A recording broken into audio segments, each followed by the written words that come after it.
Éxodo capítulo 17, verso 8, dice de la siguiente manera: Entonces vino Amalec y peleó contra Israel en Rifidín. Y en el verso 16 dice así: y dijo, por cuanto la mano de Amalec se levantó contra el trono de Jehová, Jehová tendrá guerra con Amalec de generación en generación. Hasta ahí la lectura de la palabra del Señor. El Señor añada bendición a su santa y divina palabra, y todos ustedes pueden sentar. Tenemos aquí entonces a Amalec, que es en varias partes de la Biblia conocido como los amalecitas. Y los amalecitas son descendientes de Esaú, hijo de Isaac, nieto de Abraham. Y tenemos a los amalecitas peleando con los israelitas. Los israelitas son descendientes de Jacob,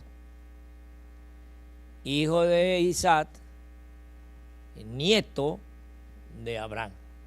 Lo que significa que tanto los amalecitas como los israelitas tienen una raíz de origen, que es nuestro padre Abraham. Y esto que vamos a ver en este escenario ya se vio hace muchos años atrás, en el libro de Génesis, capítulo 15, cuando se nos narra el acontecimiento en que nuestro patriarca Isaac, viendo que su esposa Rebeca era estéril, habla con Dios y le dice al Señor que le dé unos hijos, y el Señor le responde y le dice que sí, que está bien. Entonces, cuando se desarrolla el parto, se da cuenta que hay varias criaturas que están peleando en el vientre entre sí. Entonces hacen una pregunta: ¿qué pasa? Y viene la respuesta del Señor, dice: es que ahí hay dos niños, y en esos dos niños van a formarse dos naciones que van a estar peleando. Y eso fue lo que sucedió cuando llegó la hora del parto, que estaban los niños peleando a ver cuál salía primero que el otro. Entonces vino uno de ellos y saca la mano, entonces la partera le pone un cinto y vuelve a meterse, porque el que estaba atrás lo agarra por el calcañar, por los pies, y lo empuja hacia adentro, y entonces saca él la cabeza y sale primero él. Pero como no tiene el cinto en la mano, no es considerado como primogénito, sino el que nace después. Esto parece fantástico, pero es un relato bíblico. Y nosotros los creyentes creemos que fue así, porque la profecía fue dada y a través de los años se fue cumpliendo. Los descendientes de Esaú nunca quisieron a los descendientes de Jacob. Los amalecitas odiaban, despreciaban a sus parientes, los israelitas. Por eso es que en el momento que hubo el éxodo, ¿no?, después del faraón, los primeros pueblos que persiguieron a los israelitas fueron los amalecitas. Y fíjate que esta gente es mala, astuta y perversa, porque el primer ataque que hicieron contra Israel fue en la retaguardia. O sea que ellos no esperaron a los israelitas de frente, sino que lo atacaron por detrás. Y atrás estaban los más débiles, los más ancianos, los niños. Y estos perversos atacaron y destruyeron la parte débil del pueblo de Israel. Y esperaron que llegaran a Refidim, que es una región que está en la península del Sinaí, que es un desierto. Como esta gente, los amalecitas, eran archiconocidos, el terreno del desierto de la península del Sinaí, ellos sabían que en esta región no había agua. Y ellos pensaron que era el lugar estratégico y preciso para atacar a Israel y vencerlo así, facilito. Y sí, podían haberlo hecho. Porque ahí fue, en esa región, donde está la peña de Oreb. ¿Se acuerdan la peña de Oreb? La peña de Oreb. Pues que ahí, en esa región, ahí, en ese sitio, antes de este acontecimiento, el pueblo le reclama a Dios, a Moisés, porque ellos se estaban muriendo de sed. No había agua en esa región. Entonces estos malvados, perversos, dijeron que esta es la mejor forma de atacar a los israelitas. Es una lucha que se asemeja a la del cristiano, porque nosotros tenemos una lucha entre la carne y el espíritu. Eso lo dijo nuestro Señor Jesucristo cuando le dijo a sus discípulos: vayan, oren, y cuando regresan los encuentra dormidos. Y ahí fue donde él dice que no pudieron ni siquiera dormir, de orar media hora. Y él les dijo: oren y velen. Y ahí es donde se revela esa lucha, porque el espíritu a la verdad está dispuesto, pero la carne es débil. Eso lo dijo el Señor, pero Pablo también, nos explica también en el libro de Gálatas, nos habla ahí en el capítulo 5,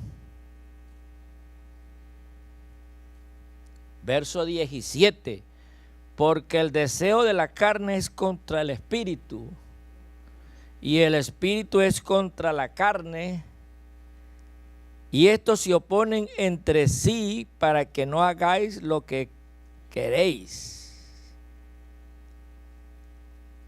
Una lucha que tenemos nosotros los cristianos.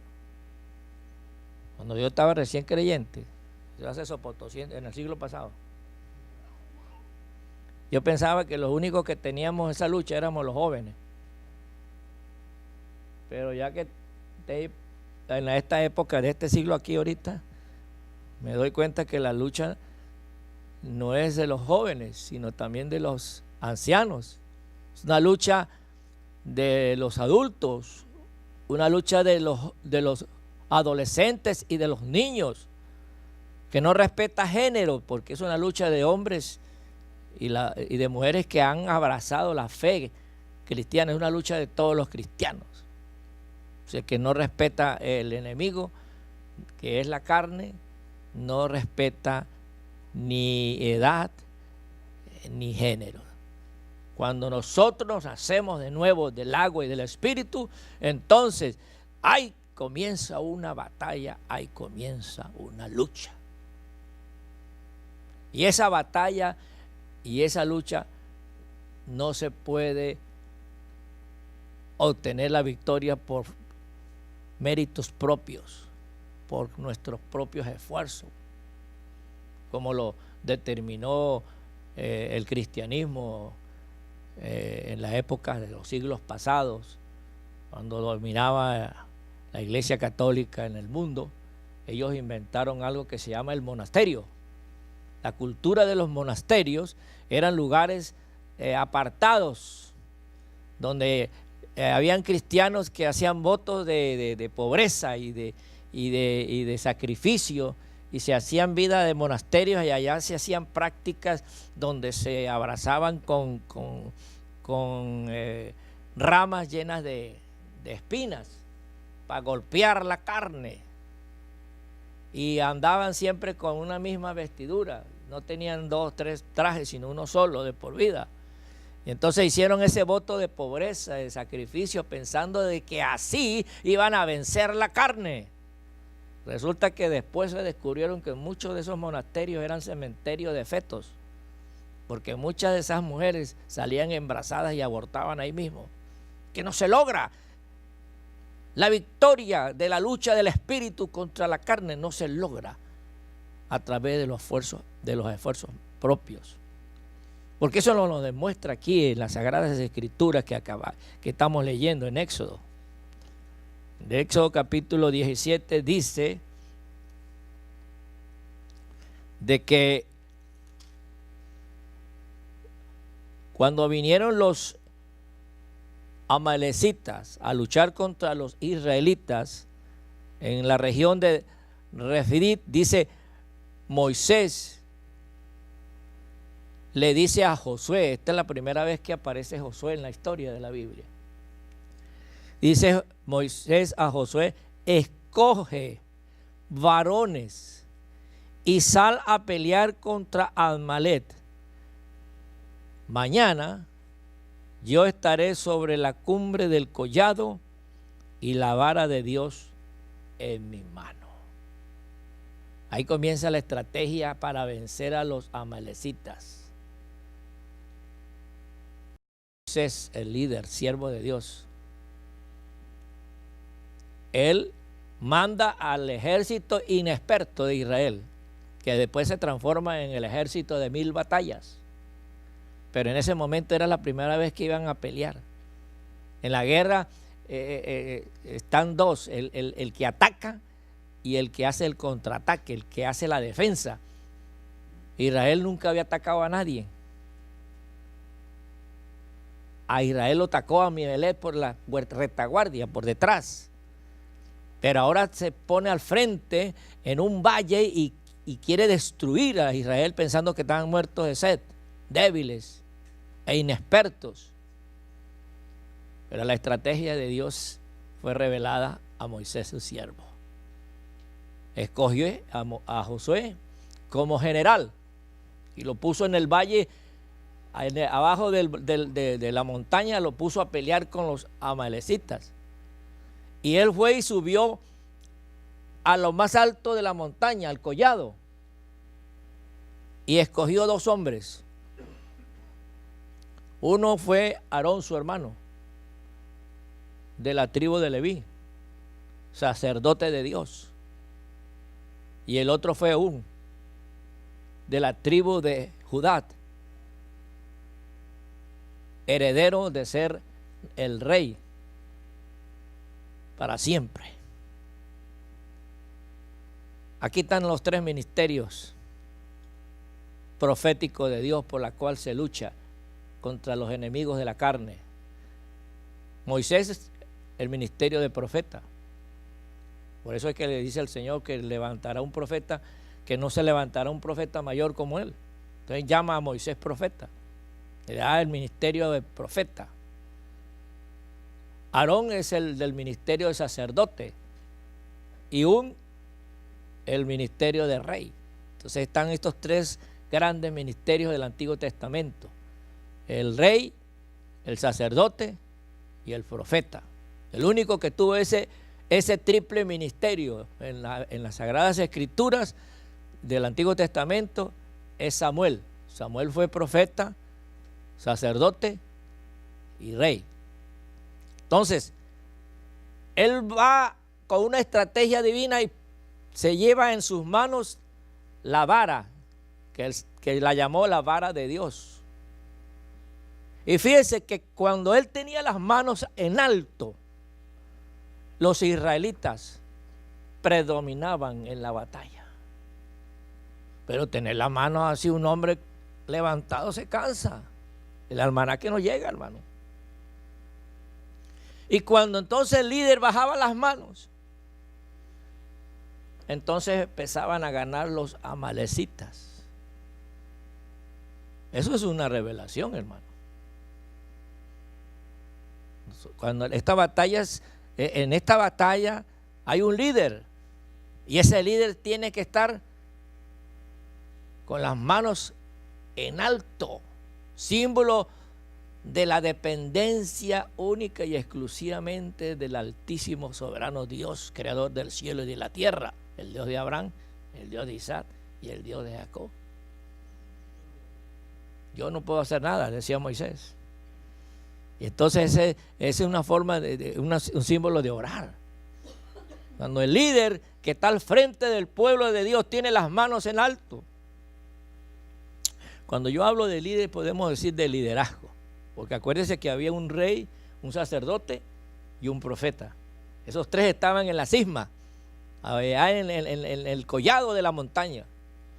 Entonces, el pueblo de Dios depende de los líderes que tengan los brazos en alto, en oración. Símbolo, yo dependo de ti, Señor. Cuando nosotros los líderes bajamos la guardia, entonces comienza la carne a ganar. Y comienza entonces el pueblo a pecar y a desobedecer y a andar de una forma desordenada. Pero cuando los líderes levantamos las manos a interceder en oración, entonces las cosas cambian. Comienza un avivamiento. Los avivamientos no han comenzado con grandes concentraciones de estadios. Los avivamientos han empezado en iglesias pequeñas, en grupos pequeños, pero que se han puesto a la brecha delante de Dios con los brazos en alto a orar, y la victoria comienza a crecer, a crecer. Usted como se cansaba, bueno, ya usted sabe que pusieron una piedra. Ese lugar es muy importante, las rocas, porque fue una roca en la que se golpeó para que produciese agua, y entonces todo el pueblo tomó agua y los amalecitas no contaban con eso. Ellos creían que como no había agua en esa región, ellos estaban muertos de sed, pero ellos estaban con abundante de agua y fortalecidos físicamente. ¿Por qué? Porque Moisés había sacado agua de la roca, y esa roca simboliza a Jesucristo, que es el manantial de agua de vida. Nuestra fuerza y nuestro poder depende de Él. Ahora hay otra roca, la roca en la que Moisés descansó. Esa roca es Cristo. Por eso Él dice: venid a mí todos los que estéis trabajados y cansados, que yo os haré descansar. Y ahí entonces Él se sienta y descansa. Tenía las piernas ya doloridas, los tendones ya todos comprimidos, tanto estar parado. Se sentó, pero también sus brazos levantados, entonces daba el desarrollo de la victoria a los israelitas cuando se cansaba. Entonces, para evitar eso, vino Aarón y le alzó una mano, un brazo, y vino Run y le alzó el otro. Entonces él mantuvo los brazos en alto, y Josué, que estaba ya haciendo su trabajo, derrotó por completos a los amalecitas. Así es que se vence la batalla entre la carne y el espíritu, con ayuno, con oración, pero por parte de nosotros, los líderes. Nosotros queremos que el pueblo ayune y llore. Nah, es tiempo perdido. Somos nosotros los líderes que tenemos que tener. No debemos bajar la guardia, jamás. No, que un pequeño descuido así, se mete el diablo, se mete la carne, porque eso es lo que quiere el diablo: matar, hurtar, destruir. Los amalecitas veían que el pueblo de Israel salió de la esclavitud de Egipto, y en vez de alegrarse porque sus hermanos estaban libres, iban rumbo a las tierras prometidas, ellos vinieron y le pusieron estorbo. Querían de que Israel no llegaran a las tierras prometidas. Hay bendiciones sobre nosotros, proclamadas y decretadas por las fuerzas de Dios, por el Espíritu de Dios. Pero entonces viene el diablo a tratar de estorbarnos. ¿Con qué? Utilizando a los amalecitas, utilizando la carne. Y cuando uno cae en la carne, pierde la bendición. Así de fácil.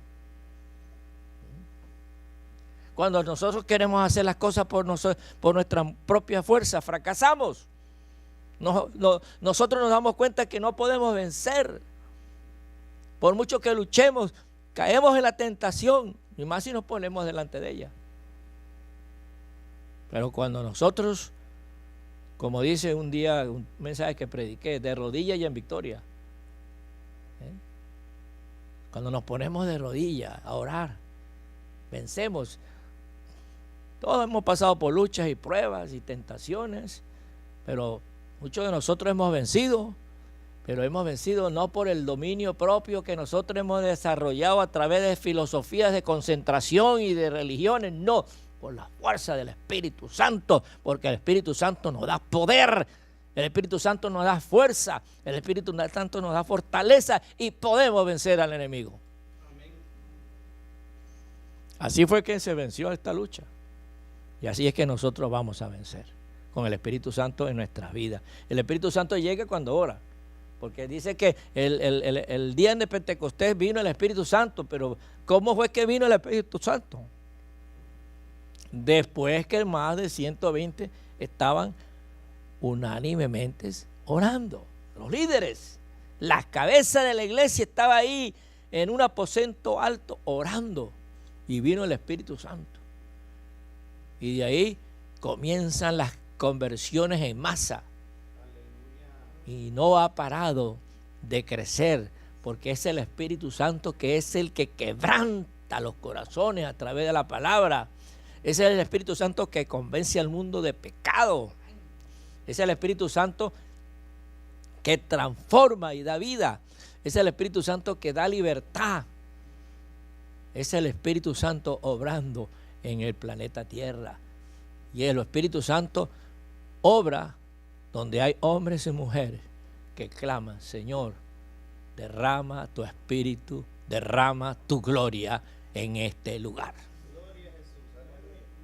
Alabado sea el Señor. Bueno, hay algo más que pasa aquí en este pedacito de la Escritura, de 8 al 16, que ya le estamos viendo lo interesante las cosas. En el verso 14, ya viendo la victoria, ya tenemos la victoria. Josué venció, ya sabemos cómo venció, cuando Moisés tenía las manos en alto, que simboliza depender de la ayuda del Señor, porque fue el Espíritu Santo, ¿no? Esta victoria no lo tuvieron los israelitas, ya usted sabe, eran inexpertos, los amalecitas eran más, y eso eran malos. Si usted va al capítulo 15 de Génesis, usted se va a dar cuenta cómo era Esaú. Esaú era un tipo cazador, era una persona violenta. En cambio Jacob era tranquilito. Así, entonces era difícil esta batalla, pero fue vencida porque el Señor estaba con ellos. El Señor le proveyó pan cuando tuvieron hambre. El Señor le proveyó agua cuando tuvieron sed. El Señor le proveyó guía. Acuérdense, en una nube de día que los llevaba y en unas columnas de fuego de noche. Ellos estaban seguros aquí de que el Señor estaba con ellos. Y cuando el Señor está con nosotros, no hay diablo que se nos ponga acá por delante, hermano. Cuando el Señor está con nosotros y cuando la fortaleza del Señor está en nuestra vida, no hay tentaciones, no hay debilidad que se justifique, como algunos dicen: ay, es que la carne es débil. Pues yo sé que la carne es débil, pero más poderoso es el Señor. La fortaleza del Señor, dice, Jesucristo es nuestra fortaleza. Todo lo puedo en Cristo que me fortalece. Con Él tenemos la victoria segura. Bueno, ya después que tengamos la victoria, entonces dice en el verso 14 que le dijo Jehová a Moisés: escribe para memoria en un libro y di a Josué que raeré del todo la memoria de Amalek de debajo del cielo. Profecía de Dios. La carne está todavía aquí presente, pero va a llegar un día que la carne va a desaparecer de nuestras vidas, del planeta Tierra, porque estamos esperando, según sus promesas, cielo nuevo, tierra nueva, donde more la justicia. Por eso es que el apóstol Pablo nos dice que habrá esto corrupto, capítulo 15 de Primera de Corintios, esto corrupto se vestirá de incorruptible y esto mortal se vestirá de inmortalidad. Ahí, cuando eso suceda, que se cumpla esa profecía, es paralelo a esta profecía. Las memorias de Amalek serán borrados de debajo del cielo. Y cuando dice eso es para nunca más acordarnos de eso. Como la mujer que está embarazada y empieza a sentir los malestares, y cuando va a dar a luz comienza a sentir los dolores, pero cuando está la criatura a un lado ni se acuerda. Así mismo nosotros, ahorita estamos batallando, hermano, y peleando, y a veces salimos corriendo, hermano. A veces es mejor huir que quedarnos. Pero va a llegar ese día en que no nos vamos a acordar más de las tentaciones, no nos vamos a acordar más de las luchas, no vamos a sentir más de las pruebas, las enfermedades, las batallas del enemigo, las armas forjadas contra nosotros no las vamos a sentir, porque todo eso se acabará. Las memorias de Amalek serán desaparecidas debajo del planeta Tierra. Y luego dice, y Moisés edificó un altar y llamó su nombre Jehová Nisi, que significa el Señor es nuestro estandarte, Él es nuestro capitán, Él es nuestra bandera, Él es el que va por delante de nosotros en la pelea. Yo no camino solo, yo no peleo solo, delante de nosotros está el poderoso de Israel. Y cuando Él está con nosotros, ¿a quién le vamos a tener miedo? A nadie. Y verso 16 dice, y dijo, por cuanto la mano de Amalek se levantó contra el trono de Jehová, Jehová tendrá guerra con Amalek de generación en generación. Esta lucha entre el espíritu y la carne es irreconciliable. No puede haber una alianza del espíritu y la carne, porque ambos son antagónicos. Por eso es que el Señor dice, haced morir entre vosotros todo lo terrenal, la carne, porque no hay reconciliación entre la voluntad del espíritu y la voluntad de la carne. Si alguien quiere saber más de esto, lea el capítulo 7 del libro Romanos, y ahí Pablo le explica mejor. Pero así son las cosas. La batalla de Amalek contra Israel nos da estas enseñanzas para que nosotros sepamos y estemos claros que tenemos una lucha por delante y que esa lucha no se vence con espada ni con ejército, mas con el Santo Espíritu de Dios, y que nosotros estamos seguros porque el brazo fuerte de Jehová está con nosotros. Y si Dios con nosotros, ¿quién contra nosotros? No hay lucha, no hay prueba, no hay tentación que nos pueda vencer. Por eso Pablo dice, ante todas estas cosas somos más. No dice, sin embargo, no dice somos vencedores, sino más que vencedores por medio de aquel que nos amó, que nos escogió de antes de la fundación del mundo para que nosotros formemos parte de este gran pueblo incontable que está en el Apocalipsis, de todas las tribus, de todos los pueblos y de todas las naciones. El Señor los bendiga, hermanos, y que la paz de Dios gobierne en vuestro corazón.